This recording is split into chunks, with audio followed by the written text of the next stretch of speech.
아시는 분들은 아시겠지만 제가 로마서 말씀으로 수요 성령 축제 말씀을 계속 이어가고 있습니다. 아마 계속 로마서 말씀으로 이어갈 터인데 지난 설교를 한번 곱씹어 보고자 합니다. 저는 지난 설교 제목으로 무너뜨리는 은혜, 폭풍 같은 평화라는 제목을 썼습니다. 우리를 하나님께서 부르시고 세우시고 구원하신 그 은혜가 우리의 옛삶을 무너뜨렸다라고 하는 사실을 함께 나누어 보았습니다. 그리고 그 은혜 가운데 예수님을 따라 우리가 살아갈 때 우리의 삶 가운데 어떤 폭풍이 몰아쳐 와도 예수님과 동행하면 그 속에서 평화를 누릴 수 있다, 이런 이야기를 나누었습니다. 오늘은 그 이후의 이야기입니다. 여러분 한번 떠올려 보십시오. 바울은 지금 그리스의 남부 해안 도시 고린토, 그 중에서도 갱그레아 항구에 앉아서 곰곰이 로마 교회를 생각하며 편지를 쓰고 있습니다. 바닷바람도 맞으면서 파도 소리도 들으면서 로마 교인들을 생각하는 바울을 한번 떠올려 보십시오. 그는 붓을 들자마자 맨 처음 먼저 감사라는 단어로 시작하고 있습니다. 바울이 감사한 것은 무엇입니까?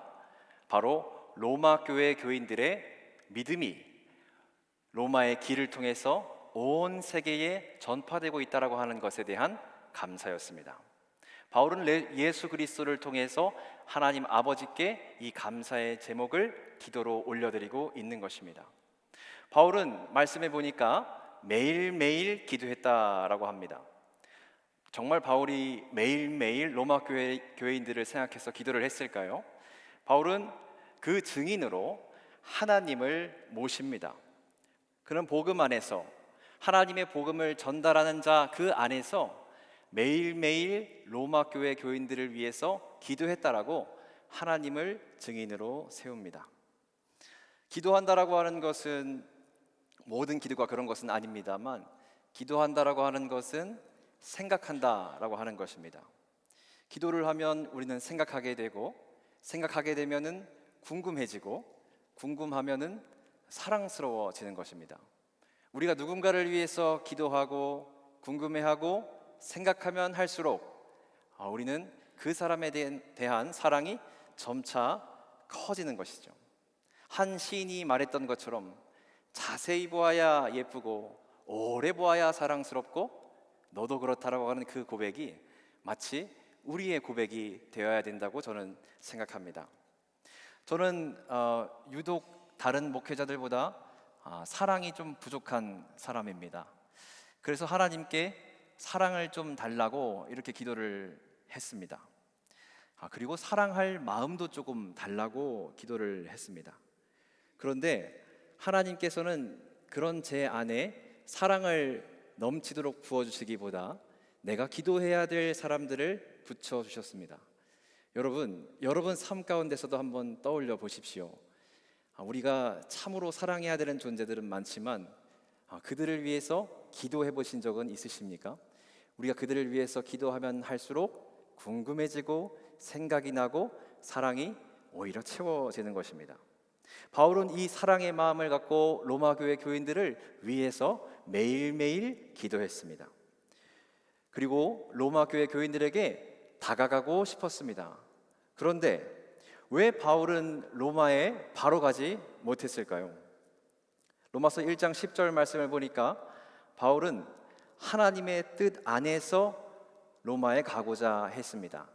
그러니까 자기의 뜻이 아니라 하나님의 뜻 안에서 로마를 가고자 했던 것입니다. 그리고 두 번째는 로마서 15장 20절엔 이렇게 되어 있습니다. 그리스도의 이름을 부르는 곳에는 내가 복음을 전하지 않으리라. 그러니까 바울은 하나님께서 친히 자기 자신을 인도하여 낼 때까지 기다리고 있었던 것입니다.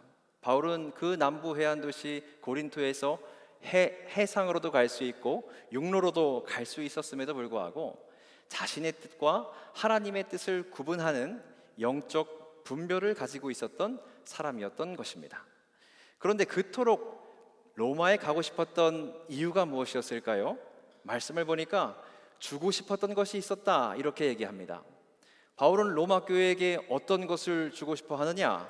바로 신령한 은사입니다. 신령한 은사가 좀 어렵게 들리신다면 간단하게 선물이라고 할 수 있겠습니다. 바울은 지금 로마 교회 교인들에게 선물을 주고 싶은 것입니다. 그런데 이 신령한 은사들은 여러 가지가 있습니다만 그 중에 어떤 은사를 바울은 선물로 주고자 했던 것일까요? 말씀을 유추해 보면 8절에도 믿음이 나오고 12절에도 믿음이 나오고 16절과 17절에도 믿음이 나오니 믿음이 아닌가, 이런 생각을 하게 됩니다. 그리고 이 로마서 첫 부분의 주제가 믿음으로 말미암아 살리라라고 하는 주제라고 하는 것을 우리가 알 수 있다면, 바울이 지금 로마 교회에게 전하고자 하는 그 신령한 은사는 은사들 중에서도 믿음이라고 하는 것을 유추해 볼 수 있겠습니다. 바울은 지금 로마 교회 교인들에게 믿음을 선물로 주고자 하는 것입니다. 신령한 은사는 믿음입니다. 그런데 이 믿음이라고 하는 것, 누구를 믿고 무엇을 믿는 믿음이겠습니까? 바울에게 있어서 그것은 아주 명확합니다. 바로 예수 그리스도입니다. 오늘 감사하게도 요벨 남성 중창단께서 신자되기 원합니다 라고 하는 제목으로 찬양을 했습니다. 신자라고 하는 것은 무엇입니까? 신자라고 하는 것은 믿는 사람을 뜻합니다. 여러분, 우리가 믿는 사람으로서 누구를 그리고 무엇을 믿습니까? 예수 그리스도를 믿고 있는 것입니다. 바울은 복음을 소개하면서 선지자들을 통하여 성경에 기록된 바 그의 아들에 관하여 말씀에 기록되어 있다라고 얘기하고 있습니다. 그 아들은 누구이냐?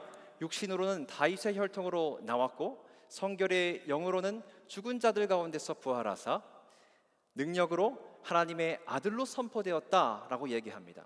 그러니까 우리가 믿는 분은 예수 그리스도신데 그 예수 그리스도의 어떤 것을 믿느냐면 그분이 참으로 하나님의 아들이셨다라고 하는 것을 믿는 믿음이라고 하는 것입니다. 여러분, 예수님은 하나님의 아들이십니다. 그런데 여러분, 우리 교회가 1년 1독 성경 통독을 하고 있다라고 하는 거 아시죠? 요새 같이 함께 읽고 있는 신약 본문 혹시 어딘지 아십니까? 예, 성경을 잘 읽고 계신 분들입니다. 마태복음을 읽고 있습니다. 그런데 마태복음은 하나님의 아들에 관한 내용들을 계속 점진적으로 나타내고 있습니다. 여러분 떠올려 보십시오. 예수님이 세례 요한에게 세례를 받고 성령께서 예수님에게 뭐라고 하셨습니까? 이는 내 사랑하는 아들이요 기뻐하는 자라라고 했습니다. 또 떠올려 보십시오. 풍랑을 만난 제자들이 풍랑을 잠잠하게 하신 예수님을 바라보면서 뭐라고 했습니까? 이는 하나님의 아들입니다 라고 고백했습니다. 그리고 또 떠올려 보십시오. 빌립보 가이사랴에서 베드로는 주님을 누구라고 고백합니까? 주는 그리스도시요 살아계신 하나님의 아들입니다 라고 고백합니다. 그리고 마태복음 19장에 이르러서 변화산에서는 어떤 이야기를 듣습니까? 예수님의 얼굴이 빛나면서 하늘에서 하나님께서 이렇게 말씀하시는 것이죠. 이는 내 사랑하는 아들이요 기뻐하는 자라. 너희는 이자의 말을 들으라. 이렇게 얘기하십니다. 마태복음은 하나님의 아들에 대한 이야기를 점진적으로 이야기합니다. 그런데 그 하나님의 아들이라고 하시는 분이 어떤 모습으로 오셨습니까? 섬김을 받으러 오신 것이 아니라 섬기러 오셨습니다. 그는 죄인과 세리들의 친구로 이 땅에 오셨습니다. 그는 한 인격체로서 존중받지 못하는 어린 아이들을 부르러 오셨습니다. 그는 잃은 양 한 마리를 찾기까지 애쓰고 힘쓰는 분으로 오셨습니다. 그는 우리를 위해서라면 목숨마저 내놓을 분으로 오셨습니다. 그는 하나님의 아들로 이 땅에 오셨습니다. 왜 오셨습니까? 우리를 사랑하기 위해서 오셨습니다. 사랑이라고 하는 것을 어떻게 살아내는지 보여주기 위해서 직접 말씀이 육신이 되신 것입니다.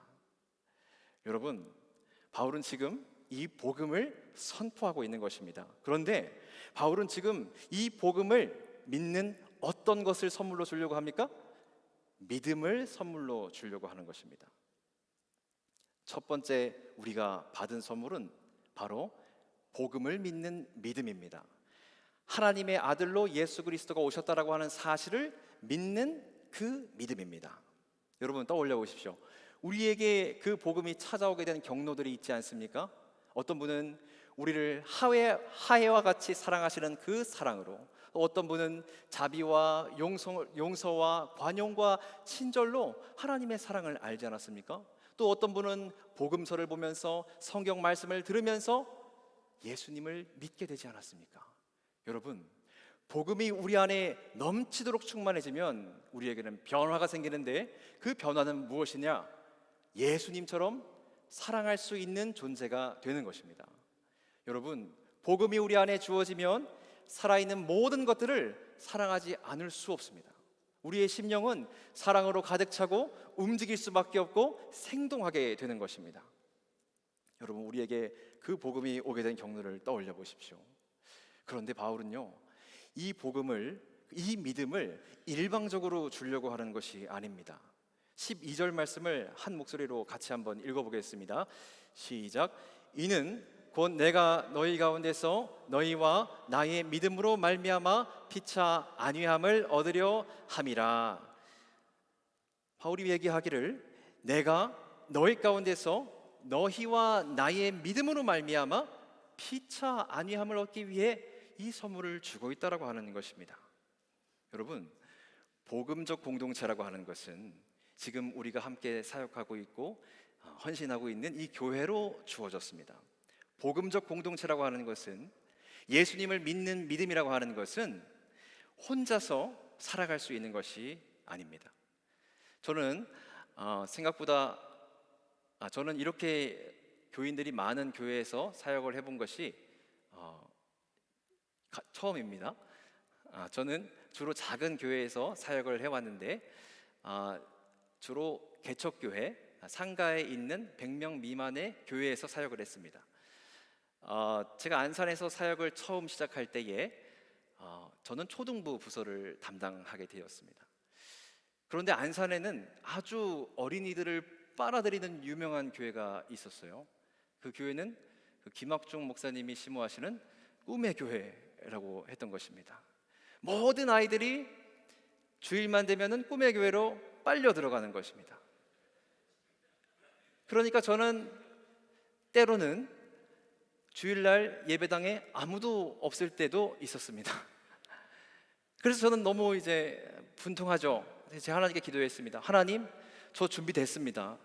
저 정말 이 아이, 여기 앞에 아이만 있으면 원 없이 사랑할 수 있습니다. 저 준비됐습니다. 여러분, 하나님께서 아이들을 보내주셨을까요? 안 보내주셨을까요? 노 코멘트 하겠습니다. 그런데 제가 말씀드리고 싶은 건 그겁니다. 복음 생활이라고 하는 것은, 믿음 생활이라고 하는 것은 혼자 할 수 있는 것이 아니라고 하는 것입니다. 오늘날 한국교회에 가난한 성도가 많다라고 하는 것은 여러분 모두가 잘 알고 있을 것입니다. 그분들 대부분이 이렇게 말씀하시는 분들이 있습니다. 저는 예수님은 참 좋아요. 저는 성경 말씀도 참 좋아요. 그런데 이게 딱 걸려요. 이게 뭐냐면 교회가 딱 걸려요. 이렇게 얘기하시는 분들이 있어요.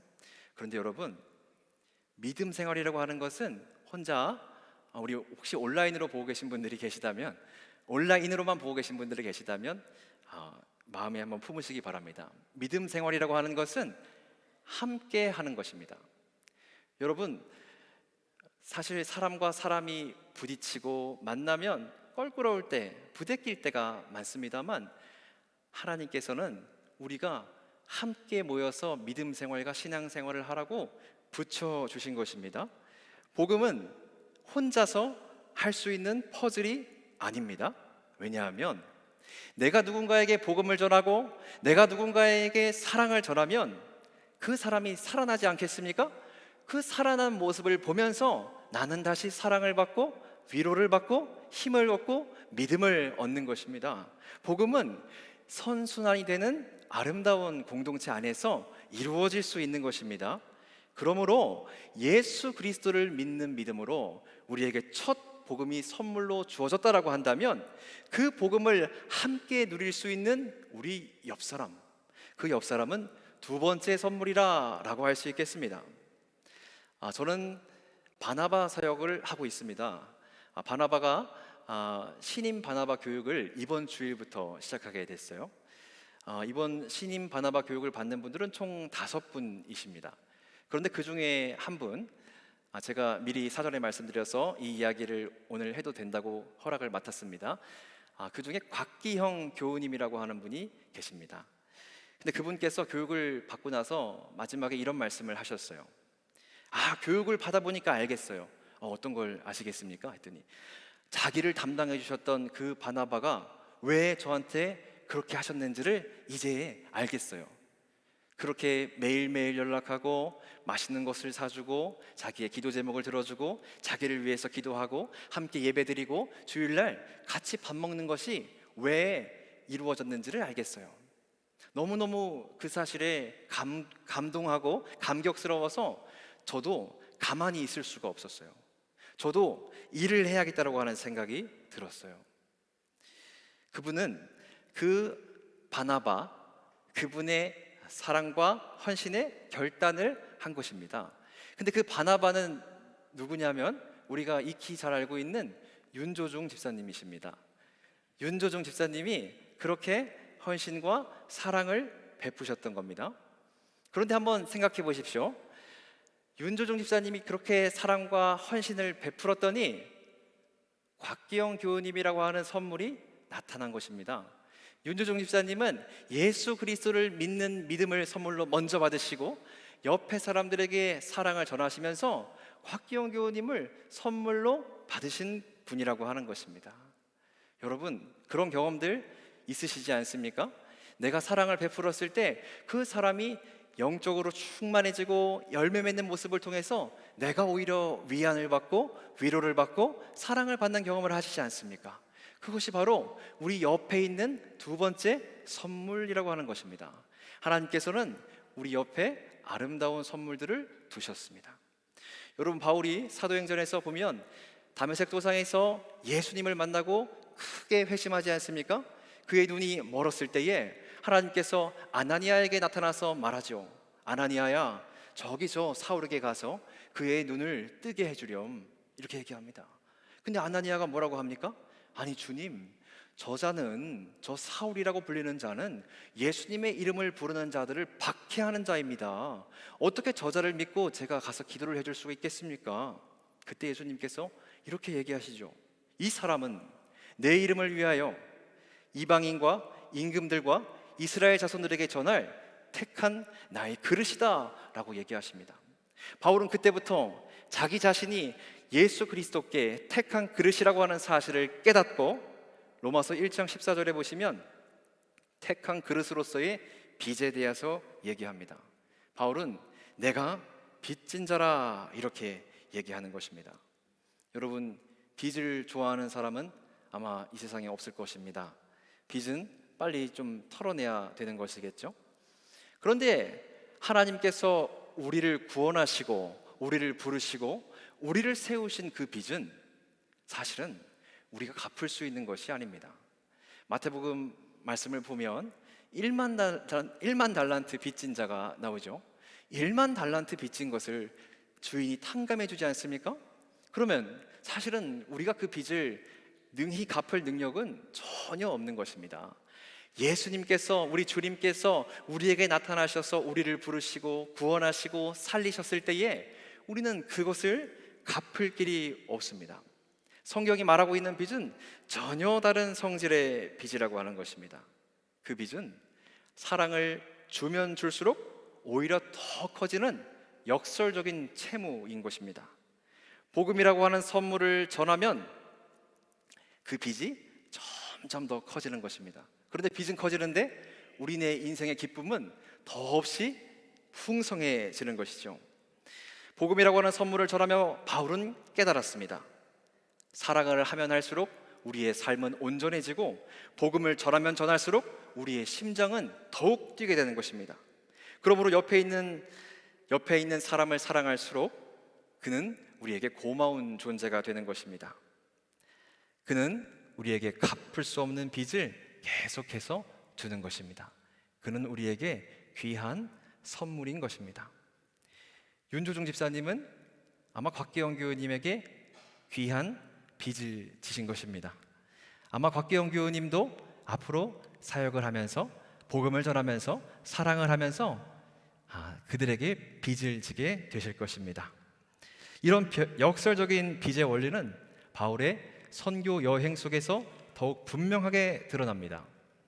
바울은 빌립보 강가에서 루디아라고 하는 선물을 만났습니다. 사도행전 16장 14절을 보시면 루디아라고 하는 사람이 그 마음을 열어 바울을 따랐으니 루디아라고 하는 여인을 통해서 유럽으로 예수 그리스도의 복음이 전파되는 길이 열렸습니다. 그러므로 루디아는 바울에게 선물이 되었습니다. 데살로니가 성도들을 한번 떠올려 봅시다. 데살로니가 성도들 역시 바울에게 선물이 되었습니다. 데살로니가 전서 1장 3절은 믿음의 역사, 사랑의 수고, 소망의 인내가 데살로니가 교인들을 통해서 이루어졌다라고 합니다. 바울은 이 모습을 보면서 고난을 견디는 힘을 얻었습니다. 고린도 교회를 한번 떠올려 봅시다. 고린도 교인 역시 바울에게 선물이 되었습니다. 그들은 사실 온갖 갈등으로 인해서 바울의 애를 태웠던 사람들이었습니다. 그런데 훗날 고린도후서 3장 3절 말씀은 고린도 교회를 이렇게 얘기합니다. 그들은 하나님의 영으로 쓴 그리스도의 편지다. 엉망진창이었던 고린도 교회의 교인들의 삶이 복음으로 다져져서 바울에게 선물로 다가온 것입니다. 마지막으로 바울이 보냈던 에베소의 3년을 한번 떠올려 보십시오. 에베소 교인들 역시 바울에게 선물이 되었습니다. 에베소서 4장 16절은 유대인과 이방인이 각 마디를 통해 연결되고 결합되었다 이렇게 말씀하십니다. 그러니까 이들이 사랑 안에서 스스로 세워지는 그 모습을 바울은 목격했던 것입니다. 바울은 그 모습을 보면서 다시 한번 힘을 얻고 믿음을 얻고 고난을 견딜 힘을 얻었으니 이들 모두가 바울에게 있어서 선물인 셈입니다. 말씀을 정리해 보면 바울은 로마에 가고 싶어 합니다. 단순히 지식을 전해서 가려고 하는 것이 아닙니다. 단순히 자신의 지식을 뽐내기 위해서 가는 것이 아닙니다. 저기 저 로마 교인들에게 예수 그리스도를 믿는 믿음을 전함으로써 저기 저 로마 교인들은 어떤 열매를 맺고 어떤 꽃을 피우고 어떤 향기를 낼지를 궁금해하는 것입니다. 바울은 빚진 자로 있지만 저기 저 로마 교회 교인들을 보면서 선물로 여긴 자였습니다. 겨자씨는 작지만 겨자씨를 땅에 심으면 나무가 되어 새들이 거할 수 있는 거처가 됩니다. 옥토에 씨앗을 뿌리면 30배, 60배, 100배로 열매가 맺는 것입니다. 바울은 그 아름다운 열매들이 어떻게 맺어질지를 기대하고 있는 것입니다. 우리는 예수 그리스도를 믿는 믿음을 첫 선물로 받은 자들입니다. 우리가 예수 그리스도가 하나님의 아들이라고 하는 사실을 믿는 자로 이 자리에 모였다면 우리 옆에 있는 이 사람들을 끝 선물로 여기시기를 바랍니다. 그래서 옆에 사람들에게 사랑을 전했을 때 이 옆 사람이 어떤 열매로 맺어질지를 기대하시고 아름다운 선물로 여겨주시기 바랍니다. 때로는 목사님 도저히 이 사람 사랑할 수 없을 것 같아요 라고 하는 사람들이 있다면 바울이 처음에 매일매일 기도했다라고 하는 사실을 떠올려 보시기 바랍니다. 그 사람을 위해서 사랑하는 마음을 달라고 기도하기보다 그 사람 자체를 위해서 기도를 시작해 보십시오. 그리고 그 사람은 어떤 이야기를 갖고 있는지 어떤 고민들이 있는지 궁금해 하시고 그리고 사랑해 보십시오. 우리는 누군가를 사랑할 때 온전해집니다. 그 이유는 사랑의 근원이신 하나님의 형상으로 지음받은 존재이기 때문에 그렇습니다. 여러분 옆에 있는 사람들을 위해 기도하시면서 사랑하시면서 온전해지는 경험들을 하시기 바랍니다. 오늘 우리에게 받은 두 가지 선물을 기억하시면서 함께 찬양의 자리, 기도의 자리로 나아가겠습니다.